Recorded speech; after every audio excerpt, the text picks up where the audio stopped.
tahun ini katanya tentang kasih. Betul? Siapa yang mengenal kasih di sini? Pasti ada yang mengenal aura kasih. Siapa kasih-kasih lainnya? Kasih 100, pinjam 100. Ya. Kalau lagu sekolah minggu kan ada. Kasih Yesus. Manis dan indah. Siapa guru sekolah minggu di sini? Gak ada yang ngaku. Karena takut nanti diuji. Saya ingin kasih judul hari ini, kasih itu bukan Kristen. Tapi Kristen itu pasti punya kasih. Jadi jangan dibolak-balik. Kenapa? Banyak orang berpikir bahwa kasih itu pasti Kristen. Itu seperti sebuah pemaksaan. Tapi kalau ini bicara identitas, orang Kristen pasti punya kasih. Ya, mari kita belajar ini dulu. Jadi kasih itu seperti ini. Bagaimana? Nanti kita akan bahas lebih detail. Kasih yang diajarkan oleh Kristus itu seperti apa? Contohnya kita orang Indonesia, orang Surabaya, orang Srengganen.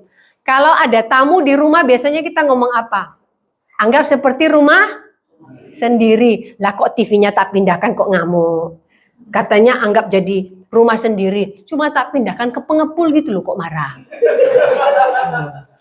Aku loh pindahkan handphonenya katanya anggap rumah sendiri. Kok pindahin mana? Tasku kan nggak apa-apa toh anggap rumah sendiri ayo coba. Kalau anggap rumah sendiri, ibu-ibu besok nanti bertamu setelah ini kan katanya anggap rumah sendiri. Kalau kulkasmu kosong, ambil pindahkan saja kan rumah sendiri. Rumah sendiri itu yang namanya Anda yang jawab lakukan ya. Kasih itu namanya. Siapa di sini yang lagi penuh isi kulkasnya? Enggak mau ngaku loh, takut didatangi rumahnya. Oh ya nanti dilihat, aku nggak ada ayam ya hari ini, di kulkasnya ada ayam dah. Kan anggap rumah sendiri. Kalau anggap rumah sendiri itu bentuk kasih, makanya kunci rumahmu, kunci mobilmu, kunci motormu, kasih orang. Kan namanya kasih. Supaya kita mengerti konsep kasih. Tapi tidak segitu-gitunya ya, itu namanya kebodohan ya. Mari kita belajar dulu yang namanya kasih. Ada 3 hal supaya kita paham kasih yang diajarkan oleh Kristus di dalam perjanjian baru itu seperti apa. Yang pertama adalah kasih tanpa syarat dan berinisiatif. Nah gini, yang pertama kasih tanpa syarat, ini bukan berharap balasan. Jadi Yesus ini mengajarkan yang namanya kasih sejati tidak digerakkan seberapa baiknya orang kepada kita. Jadi gini, kalau ibu baik kepada saya pun baik kepada ibu, berarti saya mengasihi ibu. Digerakkan karena kebaikan ibu. Tapi kalau orang ini misalnya tidak baik kepada saya, hati saya tidak tergerak untuk mengasihi dia. Ada kan yang begitu? Di sini ada, yang aku nggak ada. Jadi biasanya kalau orang baik ke kita, kita pasti baik. Kalau nggak baik, paling mulut kita menyong-menyong. Gak usah ngomong, tapi gak usah ngomong dalam hati. Katanya takut berdosa. Gini, kalau Anda tidak suka orang, gak usah ngomong. Takut mulutnya berdosa. Menyongkan aja bibirnya kalau dia lewat. Itu artinya Anda tidak suka. Di sini yang menyong-menyong bibirnya hati-hati ya. Berarti Anda sedang tidak menyukai seseorang. Bukan stroke ya, bukan lain lagi ceritanya. Nah, jadi Yesus mengajarkan kepada kita kasih tanpa syarat ini bukan digerakkan tergantung. Anda baik kepada saya seberapa? Kalau Natal, apakah Anda kirim kue ke rumah saya? Apakah kalau saya ulang tahun Anda ingat? Nah itu baru digerakkan hati saya mengasihi Anda. Karena gini, manusia itu paling suka diperhatikan. Nah ketika ada orang yang memperhatikan dia, kasih yang dalam hatinya itu begitu besar. Tapi yang diajarkan Yesus bukan seperti ini. Jadi gini, bagaimana kita lihat dulu dalam Yohanes 13 ayat 34. Yohanes 13 ayat 34. Aku memberikan perintah baru kepadamu, yaitu supaya kamu saling mengasihi, sama seperti aku telah mengasihi kamu, demikian pula kamu harus saling mengasihi. Jadi gini, orang yang mengasihi akan menjaga hubungannya dengan orang lain, meskipun terkadang orang itu tidak enak, tidak menyenangkan, tidak wis pokoknya bencekno lah orangnya. Untuk menjaga hubungan biasanya gini, katakan kepada kiri kananmu gini, kita harus menjaga hubungan yang baik. Pinjam 100. Kalau dia pinjamkan berarti menjaga hubungan baik. Ayo. Coba katakan di sampingmu. Ngasih enggak sih? Enggak baik orangnya berarti. Pinjam 100 toh yang enggak mau. Kan menjaga hubungan. Menjaga hubungan itu harus saling baik. Nanti ya dibuktikan setelah pulang dari mungkin di sini Malu-malu nanti dompetnya kelihatan, nanti bilang pinjam 100 ya, untuk menjaga hubungan. Kasih yang diajarkan oleh Kristus adalah mengasihi, saling mengasihi sebagaimana aku mengasihi engkau. Yesus punya syarat nggak ketika mengasihi kita? Kita loh selalu melanggar banyak perintah Tuhan, mengapa Kristus masih mengasihi kita? Hari ini orang cuma bilang, anakmu kok welek yo, Anda tersinggung. Kemudian udah dibilang, kok sekarang suamimu begitu ya, Anda tersinggung. Karena banyak orang, kadang mulutnya tidak bisa dijaga, bisa mengeluarkan kata-kata yang menyakiti hati. Ingat, jangan tersinggung. Karena itu cara iblis membuat telinga kita mendengar sesuatu, kemudian kita olah itu menjadi rasa benci. Ini yang dilakukan oleh iblis. Bahkan terkadang orang memuji saja, iblis bisa mengubah kata-kata pujian itu menjadi dosa. Jadi ada satu anak, dia itu tiba-tiba benci dengan seseorang hanya karena mengatakan seperti ini. Kulitmu itu putih ya, kayak apa? Kayak patung-patung yang di manekin itu loh, yang di toko-toko gitu, kok mulus gitu. Nah dia merasa itu hinaan, karena pikirnya, dalam pikirannya waktu dibilang dia kayak menakin, orang itu bertujuan untuk menyatakan dia kayak mayat hidup. Padahal orang ini nggak ngomong loh dia mayat hidup, itu dalam pikirannya. Ini cara iblis membuat apapun pesan yang kita terima menjadi negatif. Lebih baik Anda mendengarkan, positifkah itu, negatifkah itu, olah itu menjadi hal yang baik saja. Supaya kita tidak terpengaruh. Karena orang yang punya kasih, makanya tadi saya katakan, Kristen itu pasti punya kasih. Kasih belum tentu Kristen. Ada nggak yang namanya kasih yang Anda kenal artis Kristen apa bukan? Bukan, makanya kasih itu bukan Kristen.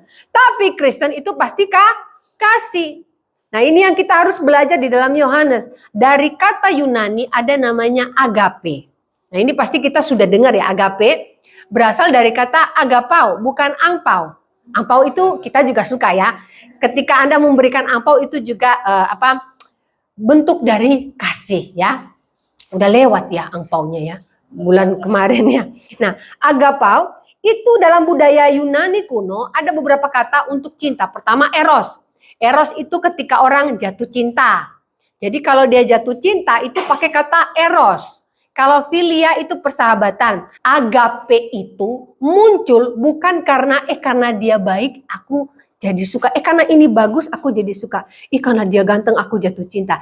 Itu ada alasannya. Agape nggak punya alasan. Itu bedanya eros filia dengan agape. Kenapa? Secara spesifik merujuk pada kasih yang merupakan pilihan kehendak. Mau dia jelek, mau dia jahat, gak ada alasan. Pokoknya aku mengasihi. Itu yang Kristus berikan kepada kita. Anda berdosa berapa kali, Kristus buat pilihan, tetap mengasihi. Anda tidak ke gereja tersinggungnya sama pendeta, tapi Anda marahnya sama Tuhan. Tuhan bilang tetap mengasihi. Orang Kristen kan uniknya di sana. Tersinggungnya sama pendeta, tapi dia marahnya sama Tuhan. Kenapa itu pendetanya gitu? Atau dia tersinggungnya kepada pemusik, kemudian dia marahnya sama gerejanya. Nah ini unik-uniknya orang Kristen. Nah di sini kita bisa melihat kata agape atau agapau itu adalah merujuk kepada kasih bukan karena reaksi terhadap sesuatu. Karena dia ganteng, reaksi hati saya jatuh cinta. Karena dia baik, reaksi hati saya jadi mengasihi dia. Tidak. Agape muncul bukan karena reaksi, tapi kehendak dalam hati. Makanya kalau ada yang menghina Anda punya agape, Anda nggak tersinggung. Kenapa? Ada kehendak dalam hati. Kasihan ya orang ini, mulutnya mungkin tidak bisa dijaga. Kebanyakan sampah. Jadi kalau ada orang yang menghina Anda, kasihanilah dia. Kenapa? Memang mulutnya lagi banyak sampah. Perlu dibersihkan, tapi jangan ambil sapu terus Anda gini-gini pakai kemoceng ya. Jangan. Karena gini, zaman sekarang nih kadang-kadang kalau mulut dibersihkan agak sulit ya. Biasanya baru bisa mulut yang kotor ini bisa dibersihkan. Kalau orang itu biasanya kata-katanya kembali kepada dirinya sendiri, biasanya baru berhenti. Kalau ditegur biasanya nggak bisa. Tetapi ingat, kalau ada orang yang perilakunya memang antik, unik, bikin sakit hati, miliki agape. Jangan bereaksi dengan hal negatif. Karena agape selalu bereaksi dengan kasih. Ini reaksi yang Kristus lakukan pada kita hari ini. Berapa kali Anda berdosa? Oh saya nggak berdosa Bu. Sebentar. ketika Anda bilang, Tuhan aku udah berdoa bulan yang lalu sampai sekarang belum dijawab. Itu Anda nggak sopan sama Tuhan. Hari ini aja Anda bisa bernafas, nggak bunyi-bunyi kayak itu kasih karunia Tuhan. Loh, Anda tahu yang bernafas bunyi-bunyi itu kenapa? Bengek. Mengi itu artinya? Oh, asma ya, meningitis, nggak tahu lah. Pokoknya sekarang aja Anda bisa bernafas, bisa tertawa. Orang ada yang nggak bisa tertawa karena kemarin tuh saya baca dia Jo itu apa ya Jo? Rahangnya itu ada disposisi sampai tidak bisa ketawa. Jadi seperti orang yang baru disuntik botox. Anda tahu yang baru disuntik botox, tidak bisa ketawa. Hari ini Anda bisa senyum, Anda bisa tidur, Anda bisa ngorok-ngorok, itu musik bagi beberapa orang, bagi saya bukan.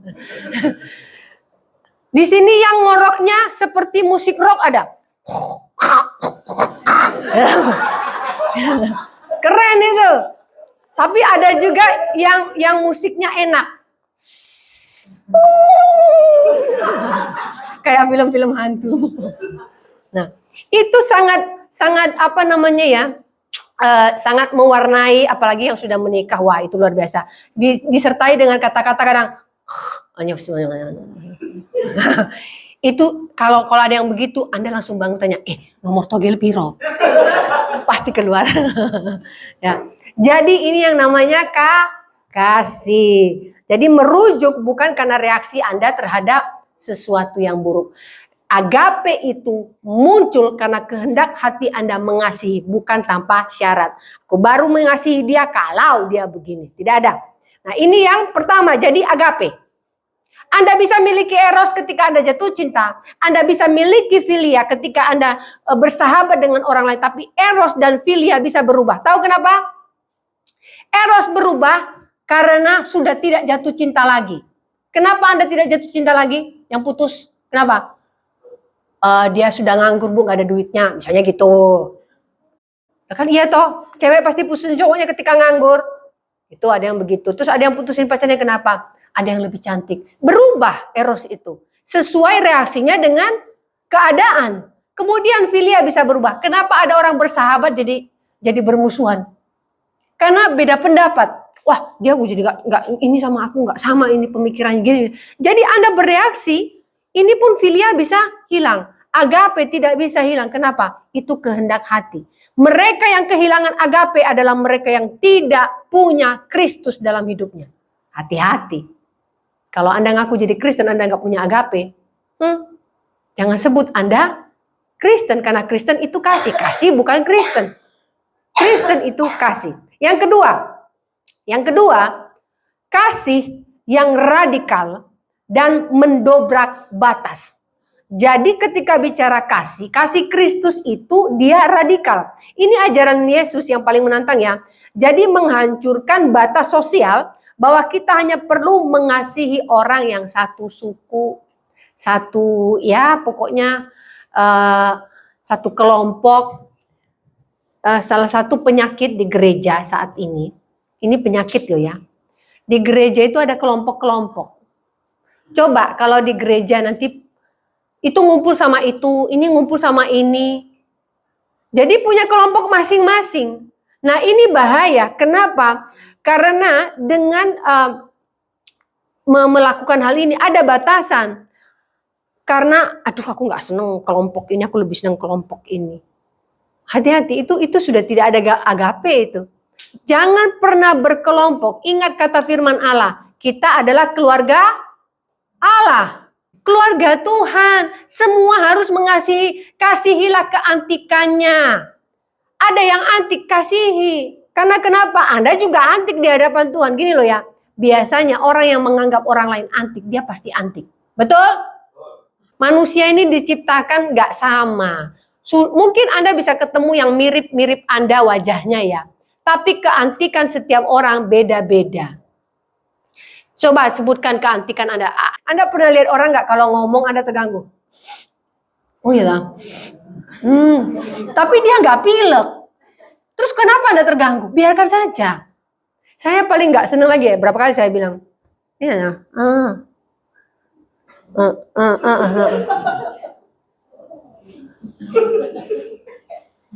Kalau ngupil ditaruh di bawah meja. Saya ketemu orang itu baru-baru saja. Dia bilang, pas awalnya bulan lalu saya tahu dia begitu. Pas saya lagi ngobrol dia begitu. Tak ambil tisu. Hah? Bu Flori memperhatikan. Iya, saya sampai bilang sama yang punya rumah, ini meja tolong kamu cuci, jangan cuma dilap. Kenapa? Bu lihat di bawah meja itu apa yang terjadi? Ada apa ya Bu? Terus ngomong gini, apa? Kalau bilang taiknya kelelawar apa? Apa katanya gitu. Tapi bilang, bukan, itu upil.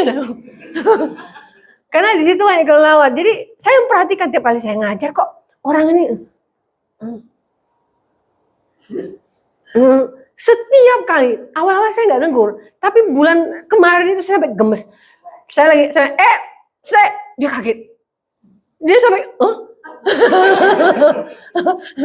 Nah, itu keunikan. Kalau memang unik itu mengganggu, tegur. Tapi kalau keunikan itu tidak mengganggu Anda, ya sudah. Karena Anda juga punya keunikan. Keunikan saya itu begini. Kalau saya tidak begitu kenal orang, saya nggak begitu banyak ngomong. Orang berpikir saya sombong. Bukan. Ada orang suka diajak ngomong, ada orang yang tidak suka diajak ngomong. Ada orang mengerti yang namanya bercanda, ada yang tidak. Saya kan pernah cerita di sini.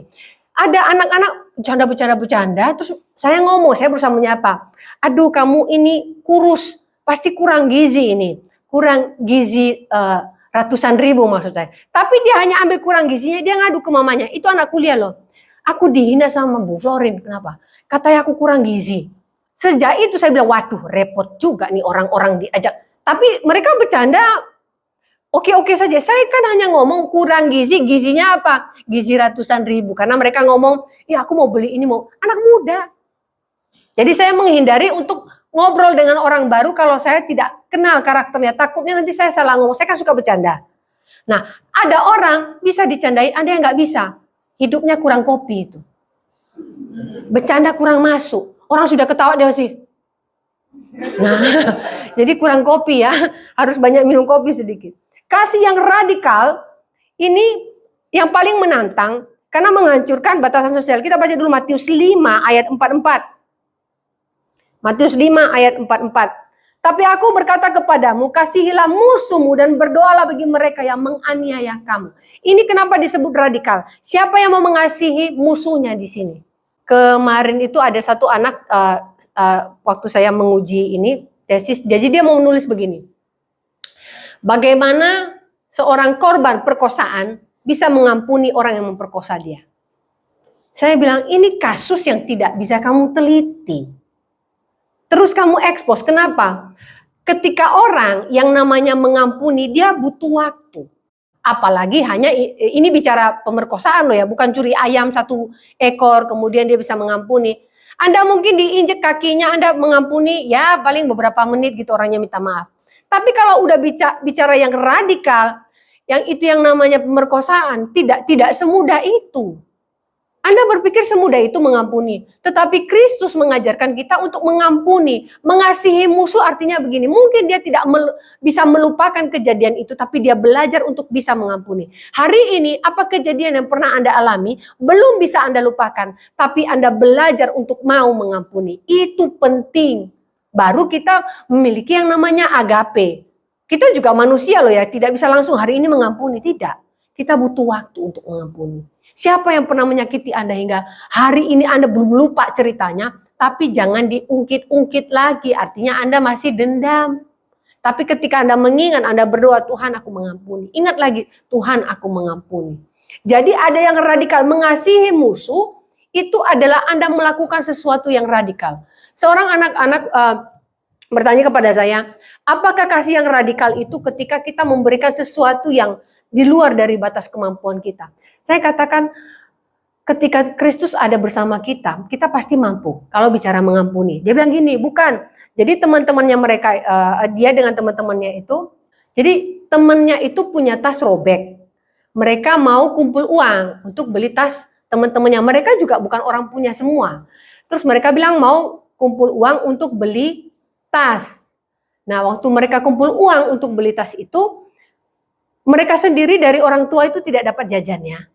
Nah, mereka hanya Kalau punya 2.000 atau berapa, mereka kumpul lah. Akhirnya mereka beli tas yang murah dari online, tapi lebih baik daripada tas yang dipakai anak itu. Nah dia tanya, apakah itu juga kasih yang radikal? Saya katakan, iya, karena Anda tidak mampu, tapi Anda berusaha. Jadi mereka kumpul uang satu kelas itu selama 1 bulan. Jadi 2.000, akhirnya mereka bisa membelikan temannya tas. Jadi temannya itu ke sekolah. Anda tahu kalau kita belanja itu kan masih bawa tas yang namanya tote bag ya. Itu kan masih bagus. Anaknya pakai kresek. Pakai kresek. Saking tidak ada tas. Sudah tidak ada tas tote bag yang biasa orang belanja, nggak ada. Pakai kresek. Jadi teman-temannya, nah jadi supaya tasnya gini. Tasnya yang sudah bolong, dia masukin ke kresek. Jadi di dalam tasnya yang bolong dia masukin buku, tapi supaya bukunya tidak jatuh dia pakai kresek. Nah jadi teman-temannya ini memberikan dia tas. Mereka bilang, apakah ini termasuk kasih yang radikal? Saya katakan ketika Anda tidak mampu tapi Anda berusaha, itu radikal. Kenapa? Anda tahu bahwa itu kasih. Jadi kita harus tahu memberikan sesuatu. Tidak harus, sebentar saya nggak mampu kalau begini. Jadi kita sudah pikir-pikir dulu. Gini, ada seorang pria mengatakan kepada seorang wanita. Dia bilang, kamu pernah main nggak ke Bali? Gak pernah ya. Kamu pernah main ke Bandung? Gak pernah. Enggak, aku nih gak pernah diajak main-main. Ya kalau gitu ya kamu gak tak ajak main-main lah. Tak ajak serius aja, nikah yuk. Gak ada syarat kok, pokoknya kita menikah saja. Gak usah pakai mahar ya. Yang penting kita bisa menikah, kita undang aja orang tua kita, gak usah undang-undang orang lain. Biasanya orang lain yang datang itu cuma numpang makan, ampaunya cuma 2.000. Yang dimakan 15.000, betul? Makanya kalau daripada Anda sakit hati, menikahlah dengan biaya yang sangat minim. Ya, telur rebus, tapi bukan untuk dimakan, buat dicium aja. Hemat ya, itu hemat. Ya, jadi aku berkata kepadamu, kasihilah musuhmu dan berdoalah bagi mereka. Ini radikal. Siapa yang mau berdoa buat musuhnya? Apakah Anda akan berdoa buat orang yang pernah menyakiti hati Anda? Saya mikir-mikir kalau bisa, biar dikutuk. Tabrakan. Biar anaknya enggak sekolah. Banyak loh yang begitu. Nah, kemarin lalu ada cerita bagaimana hamba Tuhan, dia punya anjing, diracuni sampai berbusa-busa mulutnya.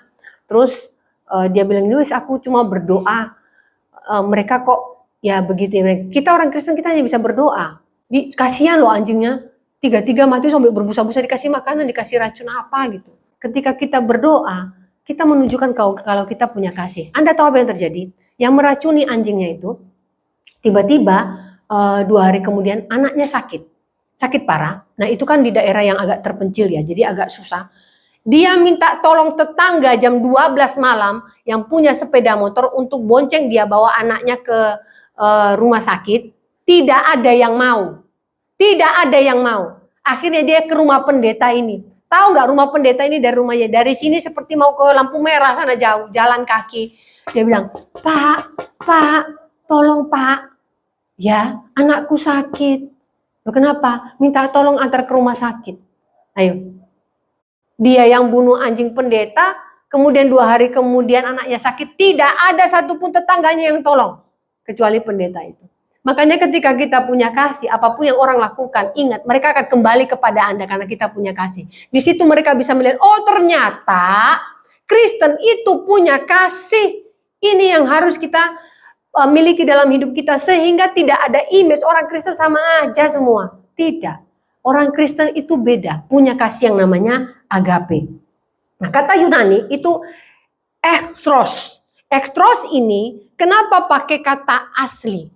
Ekstros disandingkan dengan kata agape tadi. Ini kan kata-kata di dalam bahasa aslinya tadi. Berarti seseorang yang secara aktif memusuhi Anda. Siapa sekarang yang secara aktif memusuhi Anda? Siapa yang secara aktif memusuhi kekristenan? Siapa yang secara aktif menjadi lawan buat Anda? Itu namanya ekstros. Artinya, sampai kapanpun dia itu jahat. Tapi kenapa harus berdoa buat mereka? Kenapa harus mengasihi mereka? Istilahnya gini loh. Mau sampai, maaf ya bahasanya manusia, sampai mati itu tidak berubah. Tapi kenapa Anda masih mengasihi orang seperti itu? Makanya Tuhan memakai bahasa ini. Jadi ketika disandingkan kata kasihilah musuhmu, terus ini tadi musuh itu kadang-kadang bisa menjadi teman loh. Tapi yang dimaksud di sini orang ini secara aktif terus saja ganggu hidup Anda. Terus saja recokin hidup Anda. Siapa yang pernah recokin hidup Anda sampai hari ini? Berdoa buat dia. Tapi jangan doakan anaknya sakit ya seperti yang tadi. Berdosa juga itu ya. Jadi ini yang dipakai kata yang dipakai oleh Kristus. Yesus tidak menggunakan kata orang asing. Beberapa di Alkitab Yesus mengatakan orang asing. Kasihilah orang lain. Jadi orang asing kalau diartikan itu orang asing. Tapi khusus untuk mengasihi, Yesus memakai kata ekstros. Ini disandingkan dengan kata agape tadi. Kalau Anda punya agape, maka Anda mengasihi yang namanya ektros. Orang yang secara aktif terus menyakiti Anda. Orang yang secara aktif menjadi musuh Anda. Bisa tidak Anda mengampuni orang yang seperti ini? Anda tahu dokter yang turun ke medan perang. Jadi ada tentara, tapi khusus dokter. Ketika di medan perang, dia menemukan orang ketembak, robek misalnya kakinya. Tapi itu musuh. Saya tanya, dia bunuh atau dia sembuhkan orang itu? Dia sembuhkan. Film itu apa? Ya, ada dan itu bisa nyata. Dan memang gini, sumpah seorang dokter adalah dia tidak melihat siapa yang dia sembuhkan, termasuk di medan perang. Jadi, setelah dia balut luka orang itu, dia harus sembuhkan. Nah, dia tanya ke orang itu, kamu mau tak bawa ke camp atau kamu mau balik ke sana? Yang penting tugasku sebagai dokter selesai. Tinggal orang itu menentukan dia mau balik ke sana, terserah dia, tapi dokter itu tidak akan ke sana. Dia hanya mengatakan ya kalau mau dibawa ke camp sini ya silakan, mau ke sana silakan. Tapi tugasnya dia adalah menyembuhkan, tidak boleh membunuh. Karena itu komitmennya dokter.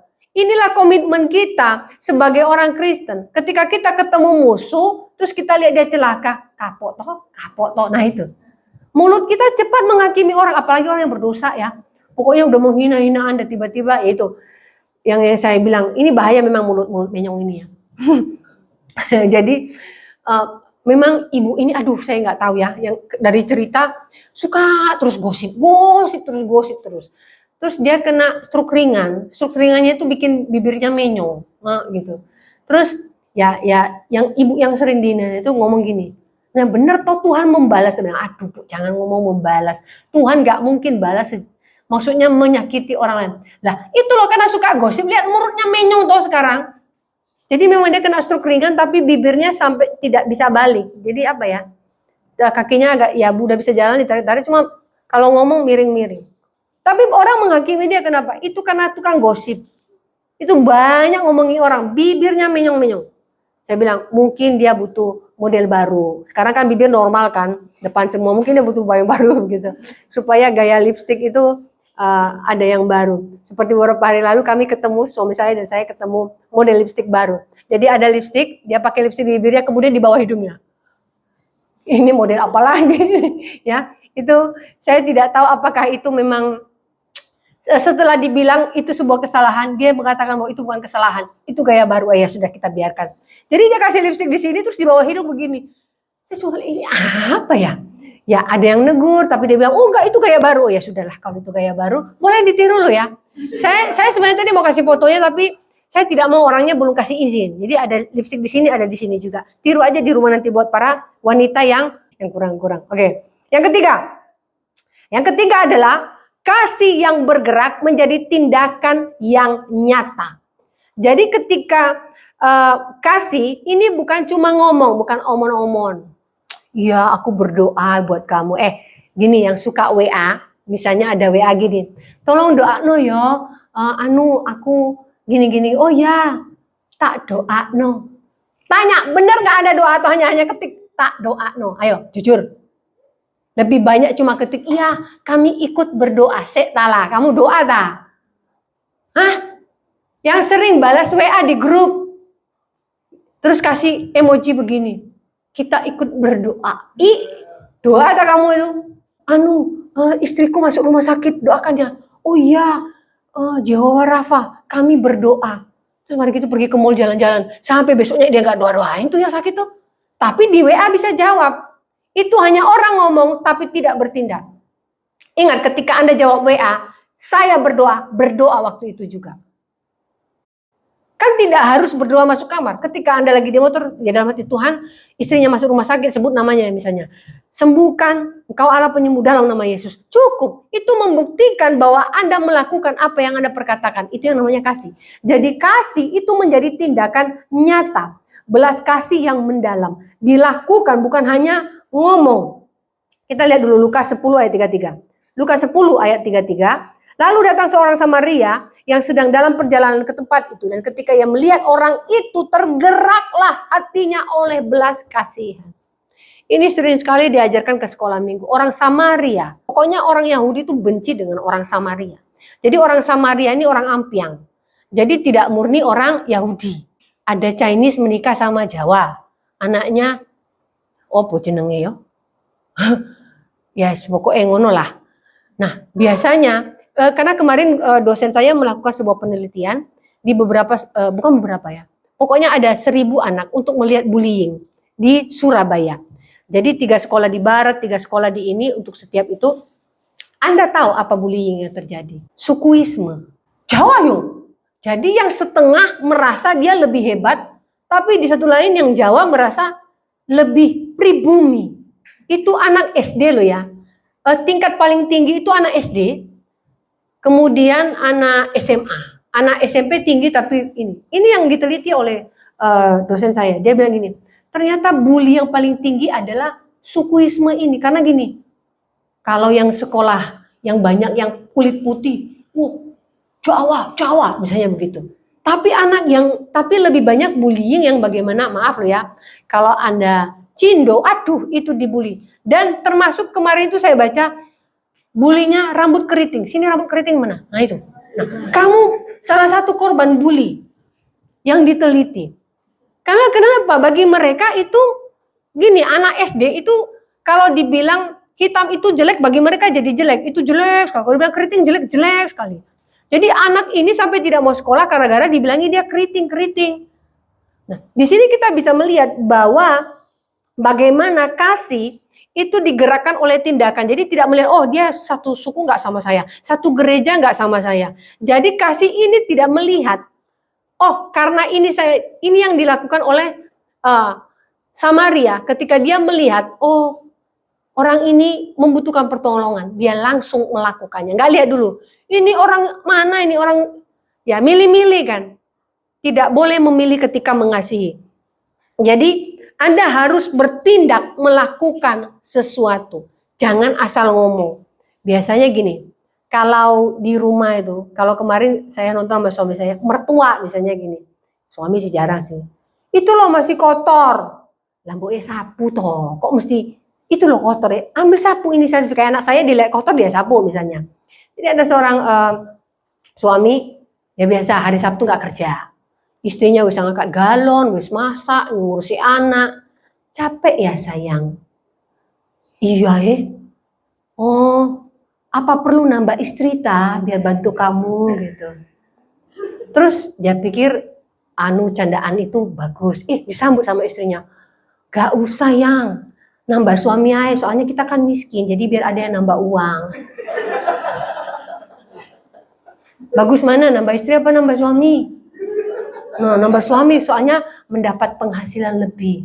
Lek nambah istri lagi kan kamu nggak sanggup bayar itu yang. Lek nambah suami ya apa? Soalnya kan bisa mendapat penghasilan. Gimana? 50-50 bagus toh? Jadi kita lihat keuntungan dalam pernikahan. Mana yang lebih menguntungkan? Yang menghasilkan uang atau yang jadi babu? Yang menghasilkan uang dong. Berarti istrinya yang benar. Benar? Enggak benar. Maksudnya lakukan sesuatu, tahu istrimu capek yo bantu tuh angkat galon. Ini apa yang capek yo yang lakukan sesuatu. Itu yang namanya kasih bertindak. Termasuk di gereja. Gereja ini panas misalnya. Punya uang beli kipas angin toh. Nggak punya yang usah komplain. Lenda ya pindah ke gereja yang di mall. AC-nya gratis, masuk AC, keluar AC. Ya toh. Pokoknya jangan sampai keluar jadi DC. DC itu berarti amsyong kepalanya. Jadi gini, jangan hanya ngomong. Kalau bisa lakukan, lakukan. Makanya ada beberapa orang di desa itu ya. Aku enggak seneng gereja situ, Bu. Kenapa? Panas, Bu. Terus kamu pindah gereja. Iya. Ya sudah, karena begini. Kalau Anda hanya bisa komplain, Anda tidak melakukan apa-apa, Anda kosong. Jadi kalau Anda merasa panas, Anda punya uang, beli kipas angin. Kan seperti itu, daripada Anda mengkritik. Termasuk di rumah. Kalau istri Anda masak gosong, dia sudah susah payah masaknya. Makan loh, kenapa? Namanya juga kasih. Terus setelah itu lepeh. Benar. Dulu dia suruh saya potong rambutnya. Saya ini bukan tukang potong rambut. Rambutnya kayak digigit tikus tak buat. Terus saya bilang, iya apa? Ya enggak apa-apa. Setelah 2 hari saya yang merasa bersalah. Pergi aja ke ke salon potong rambutmu. Iya ya. Saya nggak tahu dalam hatinya, dia nggak ceritakan. Pokoknya dia suruh saya potong. Saya tahu di belakang tuh kayak digigit tikus rambutnya. Maksudnya gini, dia tetap menghargai apa yang saya lakukan. Mungkin juga dalam hati dia getun, ini rambut dia, oh apa kalau ke salonnya nggak enak. Mungkin dia tunggu-tunggu saya suruh ke salon. Akhirnya setelah dia ke salon, dia pulang. Anda tahu apa? Dia dapat model apa? Rambut tukul, seprak, jepuk. Model apa itu? Jadi dipepet gini, cat, seret, jadi kayak jalan tol. Ini model apa tuh? Jadi itu model rambutnya dulu. Jadi semua fotonya kayak tukul itu saya buang. Saya merasa bersalah karena setelah saya potong rambutnya dia jadi tukul. Bukan saya bilang tukul nggak ganteng loh ya. Rambutnya terus kayak nggak ada model gitu yang di kalau anak zaman dulu kan kayak tempurung. Nah kalau anak-anak zaman dulu kayak tempurung, bapak-bapak ya itu kayak papan gitu loh. Zrut. Gitu. Jadi yang buat rambut seperti itu boleh loh, kali-kali sudah nggak ada lagi zamannya. Kamu rambutmu kamu. Ya. Kata Yunani yang menegaskan kasih ini adalah splachizomai. Splachizomai. Kenapa saya ambil lagi bahasa ini? Bukan soal sok-sokan bahasa Yunani ya. Karena bahasa Yunani ini maknanya unik. Jadi gini, kata ini diterjemahkan dari dalam ada gerakan hati. Kata-kata ini sebenarnya berasal dari akar kata splachon yang ada di dalam perut, isi perut, usus, organ dalam. Jadi kalau orang Yunani ingin mengungkapkan, di sini yang suka sakit perut siapa sih? Sakit perut bukan karena mau ke toilet loh ya. Kalau perut Anda kayak apa ya? Makan telat atau apa, enak nggak rasanya?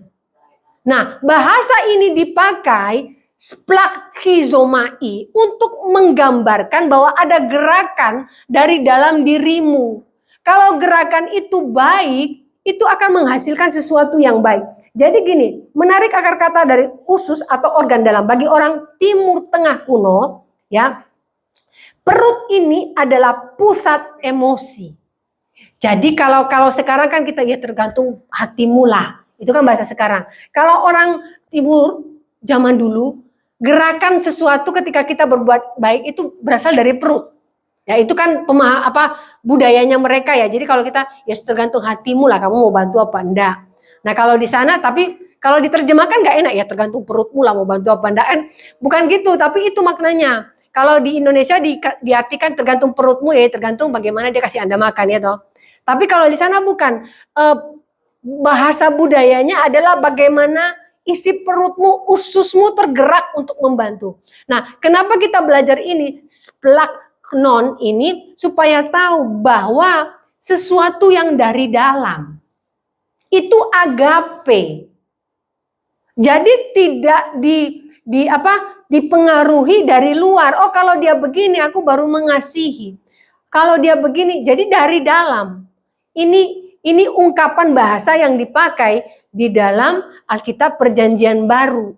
Bukan gerakan hati tidak dipakai, tapi dipakai kata splachnon ini tadi. Usus, organ dalam.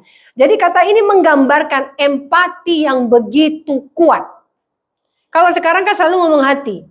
Tapi bahasa Yunani menggambarkan sesuatu yang sangat kuat. Makanya orang kalau sakit perut semua jadi nggak enak.